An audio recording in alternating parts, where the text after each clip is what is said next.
After you have suffered for a little while, the God of all grace will transform, He'll turn all your suffering into glory.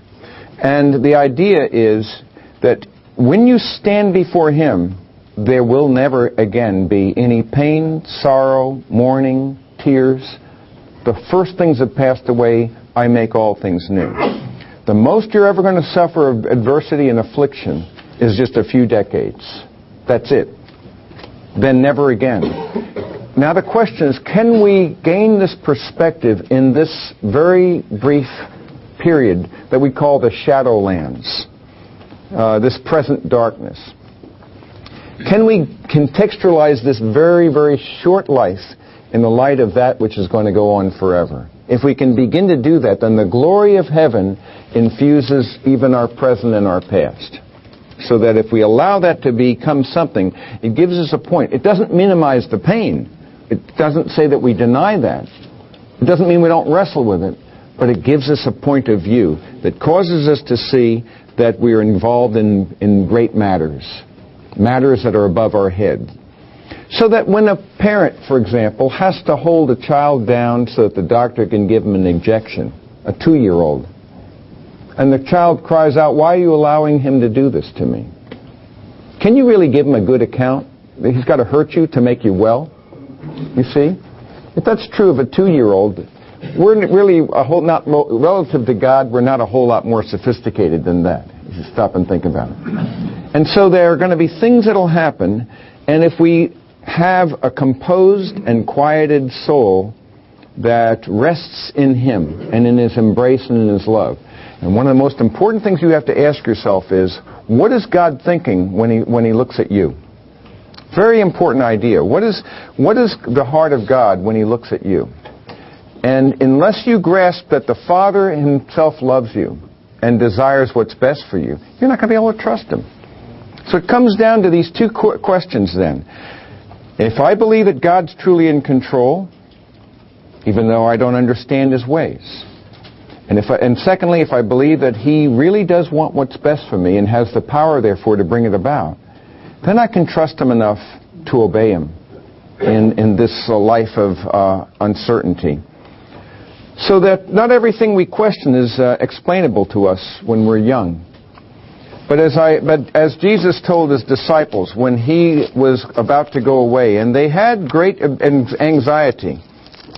It's the Upper Room Discourse, and this is His last words with His men before His crucifixion. And He saves these critical words for us. That's why I'm hoping that some of you have been trying my exercise in John 14 to 17. Probably not. I'm not even going to ask for a show of hands. But I've become a realistic person in my old age here. But anyway, it's not like you can't do it. I mean, people whine, "I can't do that. I can't read one verse." Come on, give me a break. I can't read one verse and just chew on it while I'm in the shower. I mean, what are you telling me? At any rate, but these wonderful, in one verse a day from John 14, 1 to 17, from those verses. So I badger you because I want you to know these words and meditate on them. In fact, my verse for today is 16:28. I came forth from the Father and have come into the world. I'm going back to the Father. And He says, I'm going to leave the world again. I'm going to go back to the Father. But what he just before that, though, He said that you have grief now. Remember I talked about the principle of transformation versus substitution. Didn't we talk about that last week? Remember when He talked about how a woman is in labor? She has pain because her hour has come, but when she gives birth to the child, she no longer remembers the anguish because of the joy that a child has been born into the world. Then He goes on to say, therefore you too have grief now, but I will see you again. And your heart will do what?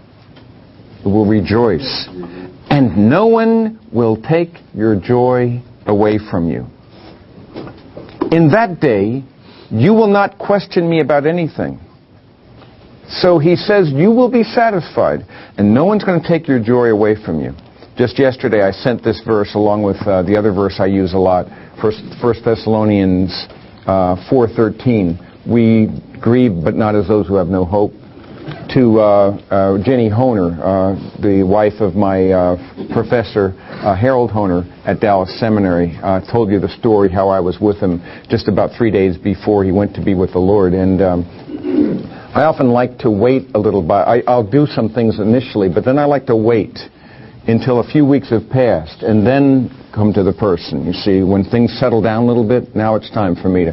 So I just sent her some things. I actually sent her the devotional collection, Carlin. You'll be pleased to know. But at any rate, this is a verse she needs to hear, and we all need to hear. You will grieve. Who of us can escape grief? Not a one of us. But, he says, that you will be transformed because you have grief. I'll see you again. No one will take your joy from you. So he's going to transmute grief into joy. Where was that? That's in John 16, 21 to 22. And then I connected that with 23, and that day you won't have any question. You won't question me about anything. In other words, we're going to have a lot of answers then. We don't have the capacity right now. There are many things I have to tell you, but you're not ready to receive them yet. But ultimately, you'll see me. And then you will know just as you are known. Right now we are seeing through a mirror darkly, are we not? But then what does it say? Face to face, you see. Right now we are in this world and we have uncertainty. But when we see him face to face, our questions will be answered and we will know that's the one we were looking for all our life. And that's the one we can ultimately and implicitly trust. So our profound ignorance and limited cognitive capacity, if anything, we should grasp that life is never going to be tidy and predictable. That suffering is guaranteed for anyone who takes on the task of living. And that's just the reality of it. If we take on this mindset, though, and understand that Jesus also suffered with us and understands what we're going through, we don't want to just look for answers, but a process. And understand that we can trust God. So suffering will not have the last day. There was a verse that just came to my mind, but I cannot recall it. But no, well, it's not a bad verse. I'll use that. I consider the sufferings of this present time not worthy to be compared with the glory to be revealed to us. Not a bad verse to say.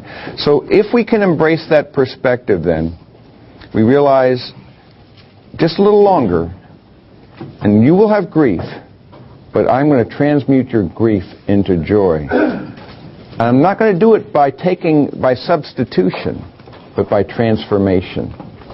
I'm not going to take the pain away just to take the pain away. I'm going to transform the pain into the stuff of glory. Again, that great philosopher's stone, that imagery here of how the grace of God transmutes our pain into glory, takes the lead of our pain and transmutes it into the gold of glory. And that is God's purpose for you. And then when we laugh and see each other in that next life and behold